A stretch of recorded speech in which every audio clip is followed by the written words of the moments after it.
अगर कोई व्यक्ति एक पैर के साथ दुनिया की सबसे बड़ी चोटी एवरेस्ट पर चढ़ सकता है, अगर कोई व्यक्ति 15 साल की उम्र में दिल का ऑपरेशन होने के बावजूद दुनिया का महानतम फुटबॉलर क्रिस्टियानो रोनाल्डो बन सकता है, तो क्या इंग्लिश इतनी बड़ी चीज है कि हम इसे नहीं सीख सकते? आपको अगर सूर्य की तरह चमकना है तो सूर्य की तरह तपना भी होगा। आज इस वीडियो लेक्चर में 2 तरीके मैं आपको बताऊंगा जिनसे इंग्लिश सीखी जाती है। सबसे पहला तरीका होता है जब आपसे कहा जाता है कि आप अपनी ग्रामर को स्ट्रांग करिए। ग्रामर को स्ट्रांग क्यों करिए? ताकि आप सेंटेंसेस को बनाना सीख पाएं। दुनिया का कोई भी ऐसा सेंटेंस ना हो जिसको आप बना ना पाएं। फिर कहा जाता है कि आप अपनी वोकैबुलरी को स्ट्रांग करिए, ताकि वोकैबुलरी को स्ट्रांग करेंगे तो सही समय पे सही वर्ड आपके दिमाग में स्ट्राइक हो जाएगा। वोकैबुलरी आप स्ट्रांग करते हैं, उसके बाद रीडिंग और राइटिंग पे फोकस करने के लिए कहा जाता है। रीडिंग जब आप बार बार करते हैं तो सेंटेंसेस और वर्ड्स आपकी जुबान पर फिट होने लगते हैं, और राइटिंग जब आप करते हैं तो राइटिंग से होता क्या है, क्योंकि आप सेंटेंसेस को बना लेते हैं, आपकी ग्रामर स्ट्रांग है तो आप सेंटेंसेस को बना लेते हैं, अपनी पूरी थॉट को, जो भी आप कहना चाहते हैं, जो भी बात आप एक्सप्रेस करना चाहते हैं, उसको लिखते लिखते आप सेंटेंसेस को बहुत तेजी से बनाने लगते हैं। और उसके बाद आता है एक बहुत ही इंपॉर्टेंट पार्ट, आपसे कहा जाता है कि आप स्पीकिंग की कोशिश करिए, ट्राई करिए, और साथ में लिसनिंग और वॉचिंग भी करिए। लिसनिंग इसलिए करिए ताकि आपकी प्रोनाउंसिएशन, आपका उच्चारण इंप्रूव हो, उच्चारण सुधर जाए। और वॉचिंग इसलिए करिए ताकि जब आप मूवीज को वॉच करेंगे, इंग्लिश मूवीज को आप देखेंगे, इंग्लिश के सीरियल्स को देखेंगे, होगा क्या, एक्सप्रेशंस को आप समझेंगे, पकड़ने की कोशिश करेंगे।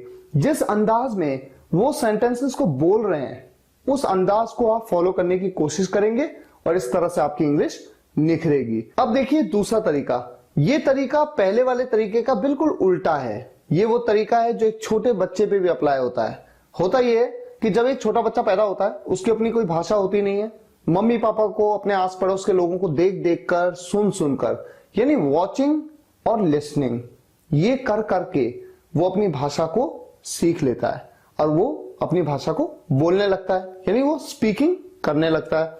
उसके बाद जब वो स्कूल जाता है तो उसको रीडिंग कराई जाती है, राइटिंग कराई जाती है, रीडिंग और राइटिंग कराई जाती है, और उसके बाद आता है नंबर ग्रामर का, जब वो थोड़ा बड़ी क्लासेस में जाता है। लेकिन इंडिया में हम रहते हैं, यहां पर हमारे सामने ऐसा माहौल नहीं होता है कि आसपास में इंग्लिश में लोग बोल रहे हैं, तो अंडरस्टूड है कि ये मेथड फेल हो जाता है, क्योंकि इंडिया में ये अप्लाई नहीं होता है। अब बात आती है पहले मेथड की। जो पहला मेथड है, जहां पर आपको ग्रामर सीखना बहुत जरूरी हो जाता है, क्योंकि आपको सेंटेंसेस को बनाना सीखना है। तो जो स्टूडेंट्स ये कहते हैं कि सर ग्रामर कितना इंपॉर्टेंट है, क्या ग्रामर सीखना जरूरी है स्पीकिंग के लिए?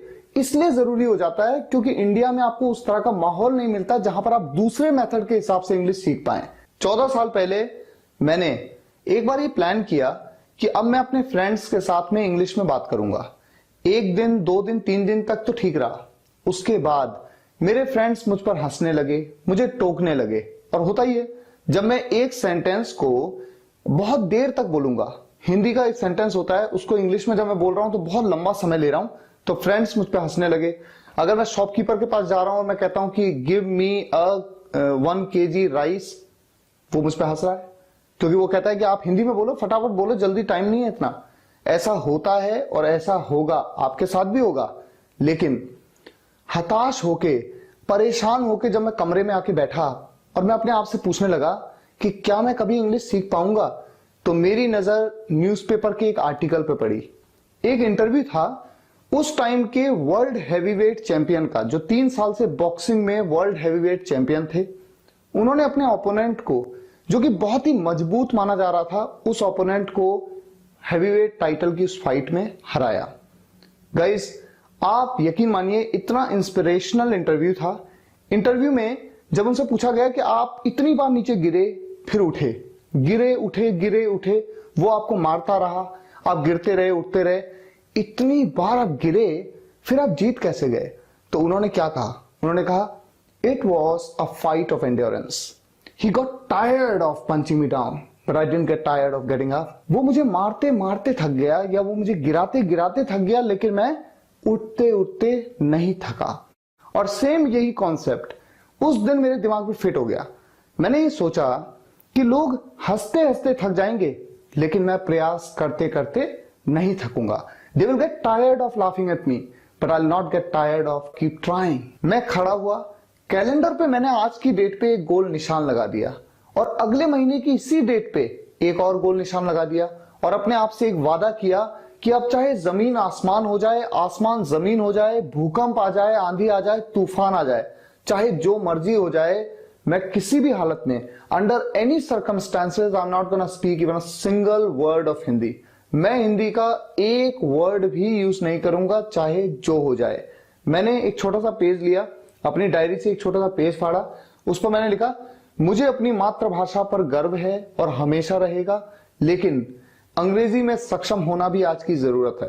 और जब भी कोई मुझसे ये कहता था कि आप हिंदी में बोलो, तो मैं हमेशा उसको दिखा देता था। जब भी मुझे कोई वर्ड याद नहीं आता था, जैसे मान लीजिए मुझे कहना है कि मुझे मौका दो, तो मैं कह रहा हूं गिव मी, और उसके बाद मुझे ध्यान नहीं आ रहा कि मौके को क्या बोलना है, तो मैं दूसरे व्यक्ति से पूछ लेता था। और यही काम आपको भी करना है। क्या करना है? स्टैंडर्ड लाइन आपको याद रखनी है, व्हाट टू से टू मौका। तो उसी से पूछ लो व्हाट टू से टू मौका, वो ही बता देगा। अगर उसको पता है तो बता देगा, नहीं पता है नहीं बता पाएगा। आप गूगल में चेक कर सकते हो व्हाट टू से टू मौका, या फिर मौका इन इंग्लिश। अगर आप ऐसा लिखोगे गूगल में अपॉर्चुनिटी आ जाएगा, चांस, अपॉर्चुनिटी, जो भी है उसका मीनिंग वो आपको बताएगा। आप में से अगर कोई मुझे ये कहता है कि इंग्लिश बोले कैसे, मुंह से निकलती नहीं है, तो गाइस एक बात बताइए, अगर आपको कहना है मैं मार्केट जा रहा था, मुझे मेरा दोस्त अमन मिला, हमने 2 घंटे बात की, मैं घर वापस आ गया, इतने सेंटेंसेस को आपको बोलना है, तो कोई प्रॉब्लम नहीं है। ग्रामर आपको नहीं आती, कोई बात नहीं, इतना तो आप बोल सकते हो, I go market, I meet my friend Aman, we talk 2 hours, I come back home. ये तो आप बोल ही सकते हैं। और जिस व्यक्ति से आप बोलेंगे उस व्यक्ति को समझ में भी तो आ रहा है ना कि आप क्या कहना चाहते हैं। मार्केट जाना, अमन से मिलना, 2 घंटे बात करना, घर वापस आ जाना, चीजें क्लियर हैं। इस तरह से बोलिए, धीरे धीरे जैसे जैसे ग्रामर इंप्रूव होती रहेगी, वोकैबुलरी इंप्रूव होती रहेगी, तो सेंटेंसेस अपने आप आपके बनने लगेंगे। अब मैं अपने सभी स्टूडेंट से दिल से रिक्वेस्ट करना चाहूंगा कि गाइस, समय कभी वापस नहीं आता।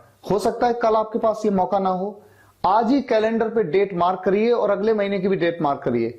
सिर्फ 1 महीने के लिए इस चैलेंज को लेकर देखिए, और मैं आपको यकीन से कह सकता हूं 1 महीने बाद अगर मैं भी आपसे कहूंगा ना कि अब आप रुक जाओ, तो आप मुझसे कहेंगे सर अब हम रुक नहीं सकते, हम बहुत आगे निकल आए हैं।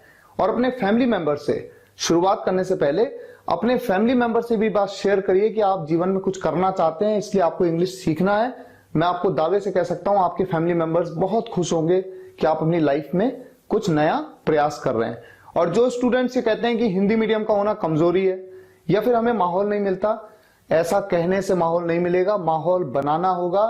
और अगर आप कोई फैसला ले लें तो ब्रह्मांड भी उसे पूरा करने की साजिश करने लगता है। एक बहुत ही बेहतरीन कोटेशन है, once you make a decision even the universe conspires to make it happen.